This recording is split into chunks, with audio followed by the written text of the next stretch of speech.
नमस्कार दोस्तों, सर जी क्लासेस में आपका स्वागत है। हम लोग जनरल साइंस पोर्शन कवर कर रहे थे जेएसएससी सीजीएल एग्जामिनेशन के लिए। और देखिए अभी तक जितने भी लेक्चर्स हमने कवर किया हुआ जनरल साइंस का, तो इसका जो हमने अलग से प्लेलिस्ट बना दिया है। तो आप लोग डिस्क्रिप्शन बॉक्स में जाना, वहाँ पे जो है इसका लिंक मिल जाएगा। तो आप लोग प्रीवियस सारे वीडियो को आप लोग देख सकते हो। और देखिए दोस्तों, हमने जो है कोर्स भी लॉन्च किया हुआ है आपका जेएसएससी सीजीएल एग्जामिनेशन के लिए, जिसमें कि देखिए जो आपका पेपर 3 है, तो उसमें जो है आपको देखिए ये सारे पोर्शन आपके आएंगे, जिसमें कि आपका जनरल स्टडी है, जनरल साइंस और कंप्यूटर बेसिक्स का है। तो ये देखिए इनका जो हमने पूरा कंप्लीट कोर्स लॉन्च किया हुआ है। इसमें आपको जो है टॉपिक वाइज लेक्चर्स तो मिलेगा ही, आपको जो है इसके साथ में सभी सब्जेक्ट का पीडीएफ भी आपको प्रोवाइड किया जाएगा। तो ये देखिए कोर्स का फीस हमने 399 रुपीज़ रखा हुआ है, और ये जो है आपका ऐप पे अवेलेबल है। तो ये जो है ऐप आप लोग डाउनलोड कर लेना, इसका लिंक आपको डिस्क्रिप्शन बॉक्स में मिल जाएगा।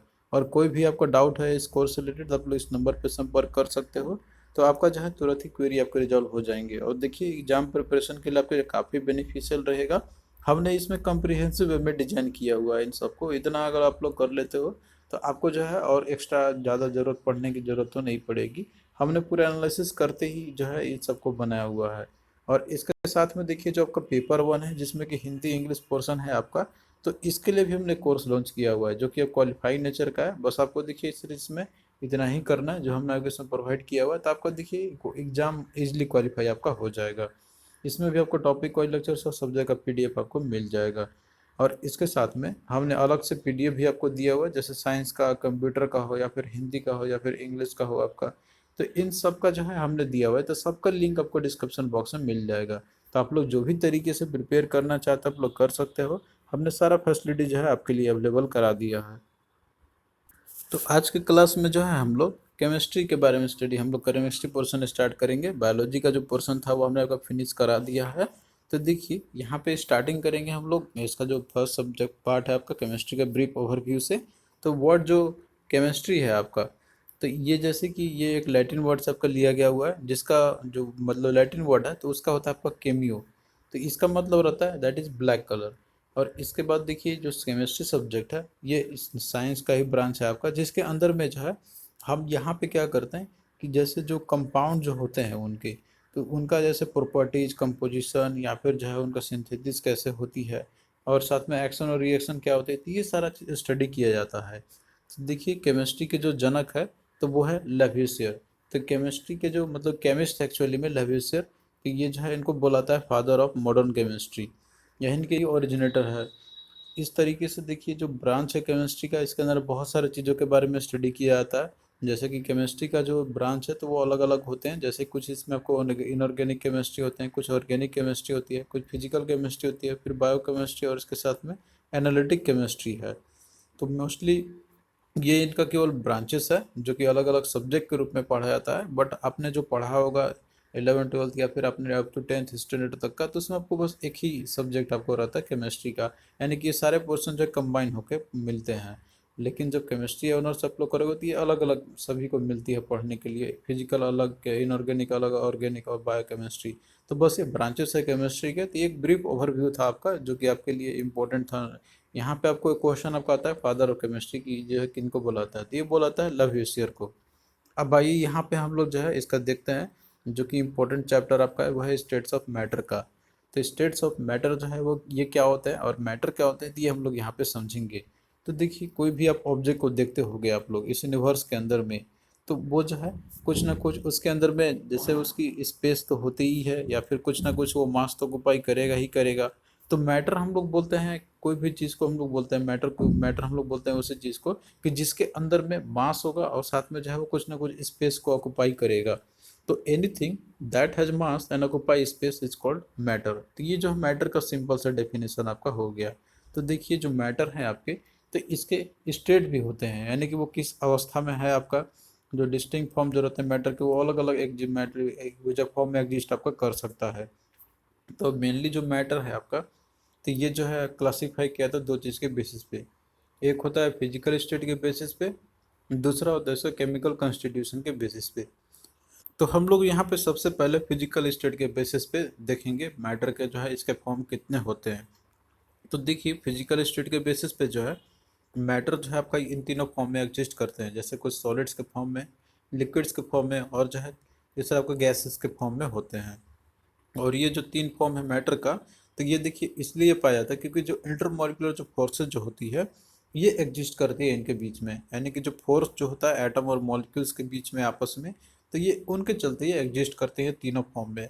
तो किस में क्या होता है इंटरमॉलिक्यूलर स्पेस, किस में ज़्यादा और किस में कम होगा, या फिर जब फोर्सेज जो रहता है वो किस में ज़्यादा कम होंगे, तो ये सारा चीज़ हम लोग यहाँ पे देखेंगे अभी। तो सबसे पहले हम यहाँ पे बात करते हैं सॉलिड्स की। तो देखिए सॉलिड जो रहते हैं तो इनका एक डिफिनिट शेप होता है, और जो इंटरमॉलिक्यूलर फोर्सेज जो रहती है एटम्स और मॉलिक्यूल्स के बीच में, तो वो काफ़ी मजबूत होता है, यानी कि स्ट्रॉन्ग इंटरमॉलिक्यूलर फोर्सेस होती है अपने जो पार्टिकल्स के, जो इसी तरीके से जो है जो पार्टिकल जो होते हैं इजीली मूव हुए नहीं कर पाते हैं। तो इनका एक डिफिनिट शेप होगा, जैसे कि आप यहाँ पे सॉलिड का देख सकते हो दिया हुआ है, इनका जो है एक डिफिनिट शेप रहता है। और जो मॉलिक्यूलर फोर्सेज जो रहते हैं इंटरमॉलिक्यूलर फोर्सेस, वो काफ़ी स्ट्रॉन्ग होती है इनके अंदर में। ये एग्जाम्पल आपको कुछ भी हो सकता है, जैसे ब्रिक हो गया, स्टोन हो गया, या फिर कोई भी सॉलिड है जो आप लोग देखते होगे, तो वो सारा आपका एग्जाम्पल में आ जाएगा। नेक्स्ट है लिक्विड है। तो देखिए लिक्विड जो है, तो इनके बीच में जो मॉलिक्यूल्स और एटम जो रहता है, तो उनका जो एटम जो रहेगा मॉलिक्यूलर फोर्स जो रहेगा इनका, तो वो देखिए उतना स्ट्रॉन्ग नहीं रहेगा आपका एज कम्पेयर टू सॉलिड। और ये इनका जो है एक डिफिनिट शेप जैसे इनकी होती नहीं है, और जो है ये इनके अंदर में फ्लूइडिटी होती है।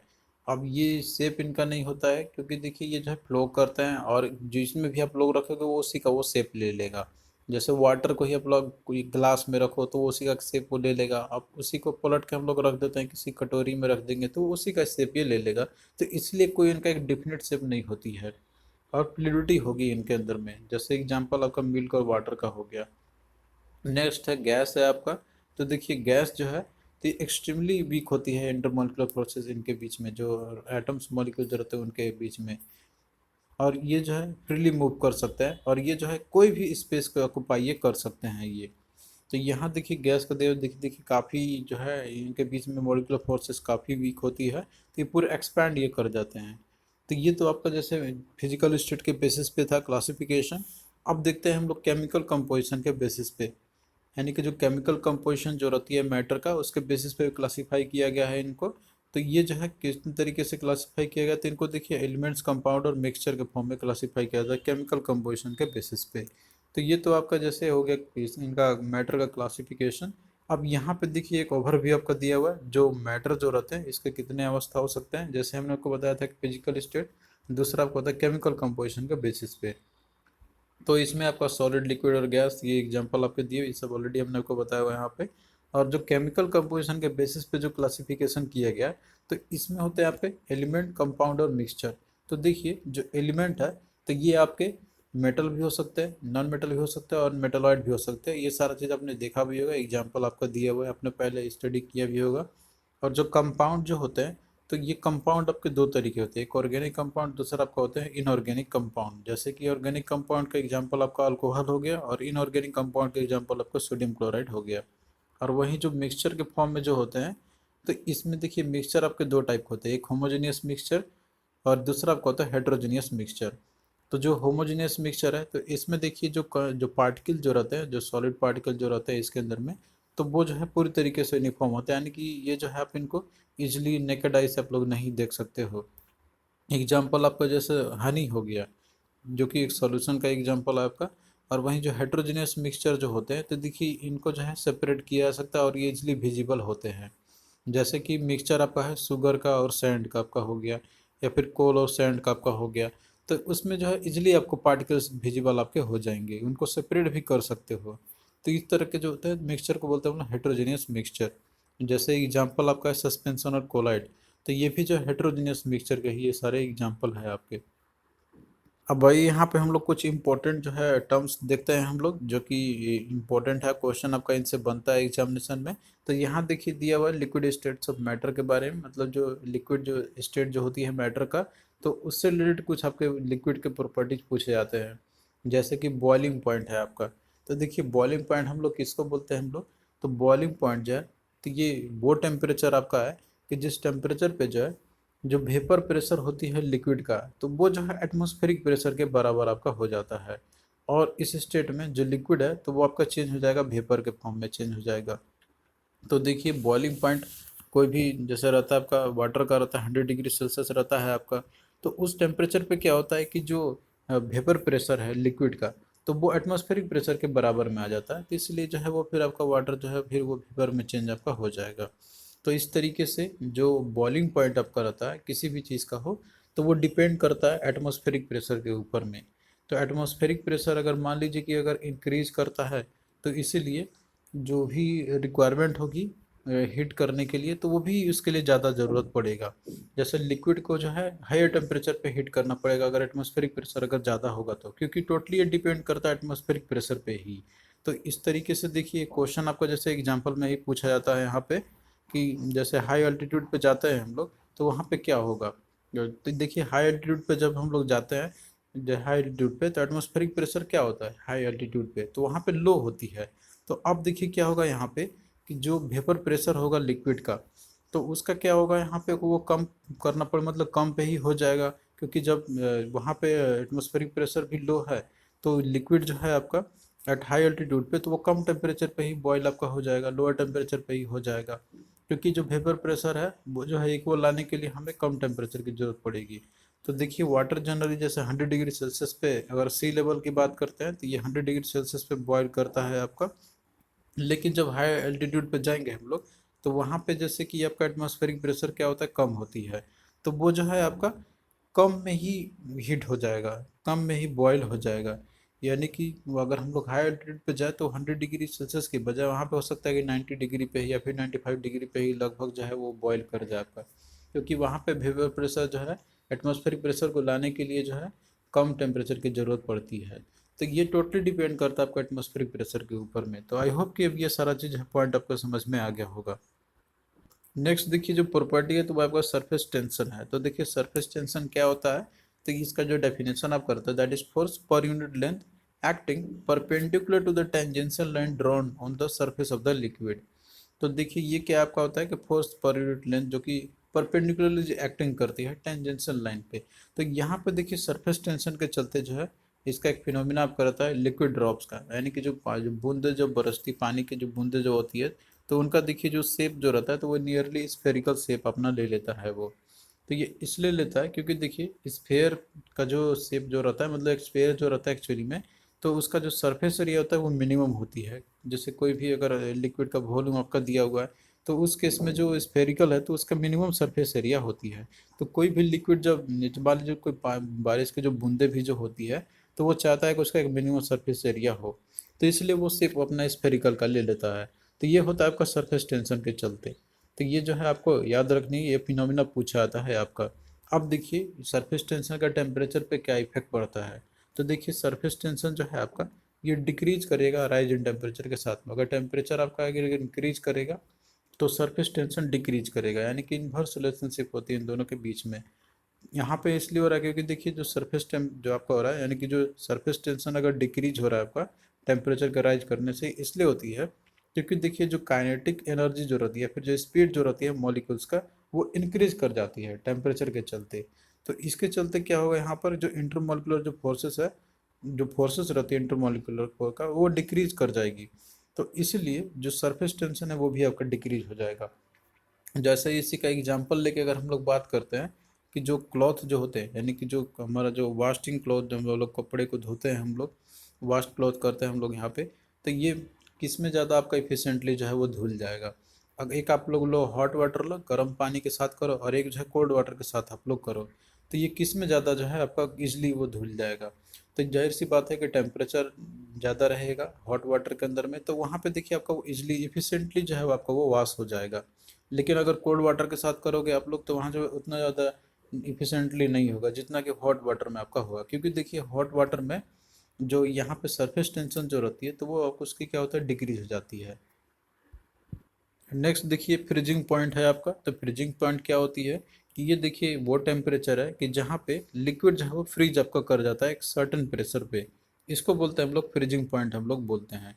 तो देखिए फ्रीजिंग पॉइंट जो आपका रहता है, जैसे कि वो बर्फ़ आपका बन जाता है, तो ये 0 डिग्री सेल्सियस पे एक्चुअली होता है वाटर का, अगर हम लोग जैसे फ्रीज करते हैं हम लोग तो अब देखिए इसके इफेक्ट भी आपका रहता है। जैसे कि मान लीजिए अगर इम्प्योरिटी प्रेजेंस है, तो इम्प्योरिटी अगर प्रेजेंस है कोई सब्सटेंस के अंदर में, तो जो उसका मेल्टिंग पॉइंट या फिर फ्रीजिंग पॉइंट जो भी होगा तो वो देखिए क्या करेगा, उसका डिक्रीज कर जाएगा, क्योंकि इम्प्योरिटीज है तो उसके चलते जाहिर सी बात है कुछ चेंजेस तो आएंगे ही आएंगे उसके अंदर में। तो यही रीज़न है कि जैसे जो आइसक्रीम की जो फैक्ट्री जो रहती है तो वहाँ पे देखिए लिटिल अमाउंट ऑफ जो साल्ट जो रहता है ये मिक्स किया जाता है, यानी कि सब्सटेंस के साथ में उनको फ्रीज करने के लिए। नेक्स्ट है मेल्टिंग पॉइंट है, तो देखिए मेल्टिंग पॉइंट किसको बोलते हैं हम लोग। तो मेल्टिंग पॉइंट देखिए ये वो टेम्परेचर रहता है कि जहाँ पे सॉलिड जो है वो आपका चेंज हो जाता है लिक्विड के फॉर्म में चेंज हो जाता है, जिसको बोलते हैं हम लोग मेल्टिंग पॉइंट बोलते हैं हम लोग। तो देखिए मेल्टिंग पॉइंट जो है ये जैसे जो हलवाए जो होते हैं तो वो लेस होती है उनकी, जब वो कंस्टिट्यूएंट एलिमेंट जब आपस हलवाई क्या होता है मिक्सिंग होती है, मतलब ये जो है मिक्सचर होते हैं एक्चुअली में दो या दो से अधिक मेटल का या फिर मेटल का जो होते हैं ये। तो जो मेटल इंडिविजुअली जो एग्जिस्ट करते हैं तो वो अगर अलग से या फिर जब उनका मिक्सचर किया जाता है तो उस कंपैरिजन में जो अलॉयज होते हैं तो उनकी मेल्टिंग पॉइंट कम होती है कंस्टिट्यूएंट एलिमेंट से, क्योंकि उनमें इम्प्योरिटी प्रेजेंट होती है। नेक्स्ट देखिए अगला आपका है बॉइलिंग पॉइंट है, तो देखिए बॉइलिंग पॉइंट हम लोग किसको बोलते हैं कि ये वो टेम्परेचर है कि जहाँ पे लिक्विड जो है वो गैस या फिर जो है वेपर में आपका चेंज हो जाता है, तो इसको बोलते हैं हम लोग बॉइलिंग पॉइंट। तो बॉइलिंग पॉइंट जो वाटर का होता है तो नॉर्मल देखिए 100 डिग्री सेल्सियस आपका रहता है यहाँ पे। और जो वहीं पे अल्कोहल है इसका देखिए बॉइलिंग पॉइंट जो है तो वो वाटर के कंपेरिजन में लोअर होती है। नेक्स्ट है वेपराइजेशन है, तो देखिए वेपराइजेशन हम लोग किसको बोलते हैं हम लोग। तो इस प्रोसेस में यहाँ पे क्या होता है कि जैसे जो लिक्विड है आपका, यानी कि लिक्विड जो है आपका वो लिक्विड स्टेट से वो गैस स्टेट में चेंज आपका कर जाता है, तो इसको बोलते हैं हम लोग वेपराइजेशन। अगला आपका इवापोरेशन है, तो देखिए इवापोरेशन में क्या होता है यहाँ पर कि ये प्रोसेस है जिसके अंदर में लिक्विड जो है तो वो भी आपका गैस में चेंज आपका हो जाता है इवापोरेशन में। तो इवापोरेशन देखिए ये जो है आपका ये किसी भी टेम्परेचर पर आपका ये हो सकता है। अब इसका एग्जांपल आपका है कि जैसे जो वेट क्लॉथ होते हैं यानी कि जो भीगे हुए जो कपड़े जो होते हैं तो वो जो है आपका वो शैडो में भी आपका यानी कि आप अगर जैसे आप अंदर घर में भी आप सुखाते होगे उसको या फिर धूप में आप रखते होगे तो वो कहीं पे भी आपका वो सूख जाएगा, क्योंकि वो इवापोरेशन फिनोमेना यहाँ पे जो एक रोल प्ले करता है आपका। तो ये आपका किसी भी टेम्परेचर पे जो है हो सकता है इवापोरेशन। अब भाई यहाँ पे हम लोग क्वेश्चंस करते हैं जो कि पूछे गए थे प्रीवियस ईयर में आपके। तो क्वेश्चन देखिए कि the absolute zero of temperature is, यानी कि जो एब्सोल्यूट जीरो जो टेम्परेचर का है तो ये क्या है। तो देखिए जो एब्सोल्यूट जीरो टेम्परेचर जो है आपका तो वो हम लोग उस टेम्परेचर को बोलते हैं हम लोग कि जिसमें कि जो थर्मोडाइनमिक जो सिस्टम जो रहता है तो उसकी सबसे लोएस्ट एनर्जी होती है, तो उस टेम्परेचर को बोलते हैं हम लोग एब्सोल्यूट जीरो टेम्परेचर। तो इसका जो वैल्यू आपका रहता है डिग्री सेल्सियस के अंदर में तो वो होता है -273.15 डिग्री सेल्सियस। तो ये सेल्सियस स्केल में है आपका। फ़ारेनहाइट स्केल की बात करते हैं तो ये आपका होता है -459.67। तो ये जो है दोनों आप लोग आप केल्विन में भी आप इसका निकाल सकते हो, जो कि आप लोग इजीली कैलकुलेट कर सकते हो, जो भी रहेगा फॉर्म आप इसका आप लोग कर सकते हो। तो यहाँ पे देखिए एब्सोल्यूट जीरो टेम्परेचर ये क्या है, तो यहाँ पे देखिए दिया हुआ है आपका कि the starting point of any scalar temperature या फिर the lowest temperature that is theoretically possible, या फिर temperature at which the vapour of all the liquid substance freezes, या फिर temperature at which the all substance exist in the vapour phase.